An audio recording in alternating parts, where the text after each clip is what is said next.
ഹേ മച്ചാ, കുറേ നാൾക്ക് ശേഷം എൻ്റെ വീട്ടിൽ ഞാൻ സംഭവം വേറൊന്നുമല്ല, പ്രിന്റ് എടുത്തുകൊണ്ടിരിക്കാം. ചെറിയൊരു പരസ്യം കണ്ണടച്ച് തുറക്കുമ്പോഴേക്കും വിഷു ബമ്പർ അങ്ങനെ നീങ്ങി. അപ്പം അതേ അടുത്ത മൺസൂൺ ബമ്പർ വെറും 250 രൂപയ്ക്ക് 10 കോടി. 10 കോടി മച്ചാ, 10 കോടി.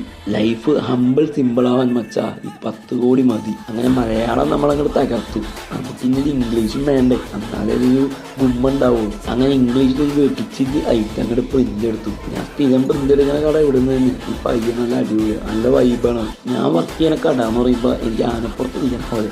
അപ്പോൾ അതുകൊണ്ട് ഞാൻ അവിടെ എനിക്കിഷ്ടമുള്ളത് ഞാൻ ചെയ്യും.